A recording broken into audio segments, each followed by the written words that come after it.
We all have these big goals, right? We want to get healthier, level up our career, maybe build some real wealth. And we usually think that means we need some massive, heroic effort to get there. But what if I told you the secret to a huge transformation wasn't a giant leap at all? What if it was something so small you'd barely notice it, something you just do over and over and over again? Well, that's what we're digging into today. The absolutely stunning, almost unbelievable power of tiny, consistent daily habits. So let's start with this. Take a look at this number, 37.78. Kinda specific, right? What do you think that represents? Go on, take a guess. Is it some kind of crazy stock market return? A weird scientific constant? Just let that number sit there for a second, because it holds the key to pretty much every great achievement you can think of. And there it is. That's what happens if you get just 1% better at something every single day for 1 year.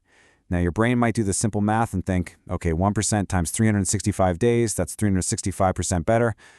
Nope, not even close. The math is way, way more powerful than that. You end up almost 38 times better than when you started. That right there is the mind-bending power of compounding. Each tiny improvement builds on the last, creating the slow, almost flat curve at the beginning that then just skyrockets. It's wild. Okay, so this is the big question, isn't it? If the math is so simple and so incredibly powerful, why is it so ridiculously hard to stick with good habits? Why do we start something new, all fired up, and then a few weeks later, it just fizzles out? Come on, we've all been there. The gym is packed solid in January, but by March, it's a ghost town. The thing is, this isn't a moral failing. It's not because you lack willpower. The truth is, there's a fundamental war going on inside your own head.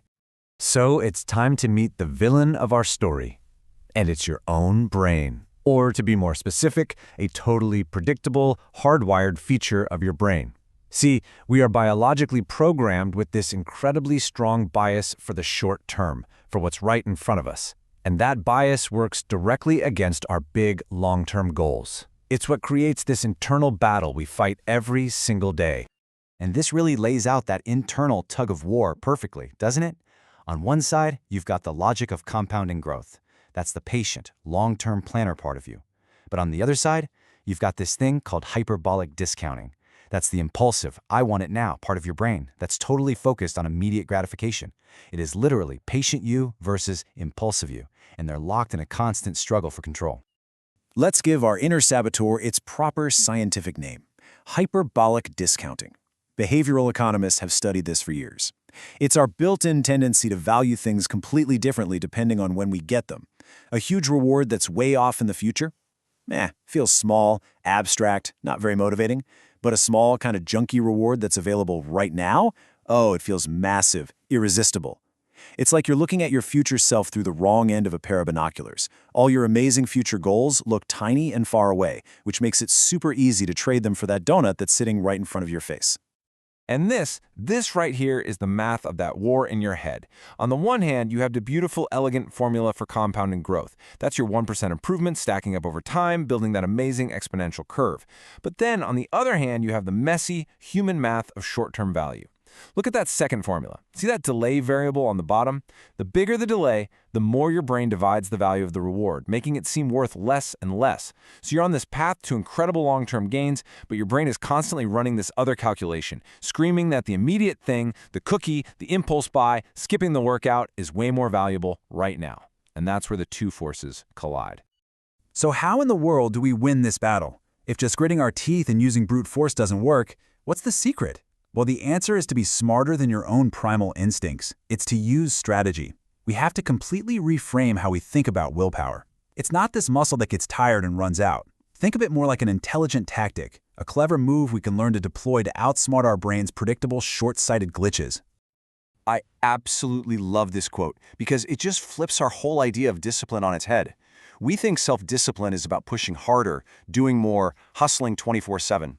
But sometimes, true discipline is the incredible restraint it takes to just do one small, right thing, or even to do less when every part of you wants to do the easy, impulsive thing. It's about having the wisdom to just focus on winning this tiny little battle right in front of you, knowing that it's the only one that truly matters. Okay, so here it is. This is the core strategy. It's a really powerful idea from behavioral economics, and it's called choice bundling. This is how you fight back against that short-term bias. The idea is, instead of seeing a single choice, like, should I skip the gym today, as this one-off, isolated event, you mentally bundle it together with all the identical choices you're going to make in the future. You completely reframe the decision. You've probably heard a phrase like this before. One drink is 1,000 drinks. This is a perfect, real-world example of choice bundling in action. For someone in recovery, the decision isn't about having just one little drink tonight. No way. That single drink is mentally linked. It's bundled with every single drink they could possibly have for the rest of their life. So the choice is no longer one drink versus 0 drinks. It's reframed as a lifetime of drinking versus a lifetime of sobriety. All of a sudden, the weight, the gravity of that single choice feels completely different. So how do you actually do this when you're tempted? It's a pretty straightforward mental habit. Step 1, just see the single choice for what it is. The temptation, the cookie, skipping the work. Step 2, you have to consciously link it. This isn't just one cookie. This is the first of a potential 1,000 cookies. This isn't just hitting snooze once. It's a vote for being the person who always hits snooze. Step 3, let yourself feel the full weight of that entire bundle. The consequences aren't small anymore. They're huge and long-term. And then, step 4, something amazing happens. The better, long-term choice suddenly starts to feel more valuable, more rewarding, right here and now. You've basically just hacked your brain's own valuation system to work for you instead of against you. All right, so that's the theory. And it's cool, it's powerful, but it's still a bit abstract. So let's make it super concrete. How do we take this idea of 1% improvements and choice bundling and actually use it in our day-to-day lives? This is our battle plan. Let's start with money. Each of these is a tiny 1% win, but think about it with bundling. Canceling one useless subscription isn't just saving you, say, $10. No, you're bundling it. You're casting a vote for your future self, the one who is financially disciplined and doesn't waste money. When you schedule an automatic investment, even a small one, you're telling your brain, this is who I am now. I'm an investor. You're bundling this one action with a whole future of consistent wealth building. What about your health? Same deal. These are genius because some are one-time wins that pay off forever. When you throw out all the junk food in your pantry, that's one decision that prevents hundreds of future bad decisions. You've won the battle before it even started. Or moving your alarm clock across the room. That's not just about one morning. You're bundling that choice. You're deciding, I am the type of person who gets up and starts the day with intention every single day. And for productivity, the logic is exactly the same. Tidying your messy desktop isn't just about cleaning up once. It's a bundled choice that says, I am a person who works in a clear, focused environment. Every time you sit down to that clean desktop, it reinforces the new identity. Or creating one email template. Sure, it saves you 2 minutes today, but you're bundling that choice with all the future times you'll use it. It represents hours and hours of saved time and mental energy over the next year. So if you take one thing away from all of this, let it be this.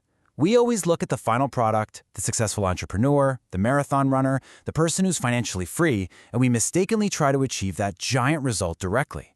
But we're looking at the wrong thing. We see the skyscraper, but we miss the thousands of individual bricks it's built from. All great achievements are built on a foundation of tiny, seemingly insignificant improvements. Those 1% wins, they aren't just part of the process, they are the entire process. And that brings us right here, to you. This isn't just some interesting idea to think about, it's a challenge. It's a call to action. Right now, in your health, in your finances, in your work, what is the one tiny 1% choice you can make today?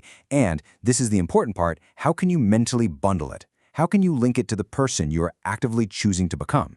Because that one small choice, when you see it for what it really is, contains the seed of every single one of the amazing goals you're aiming for.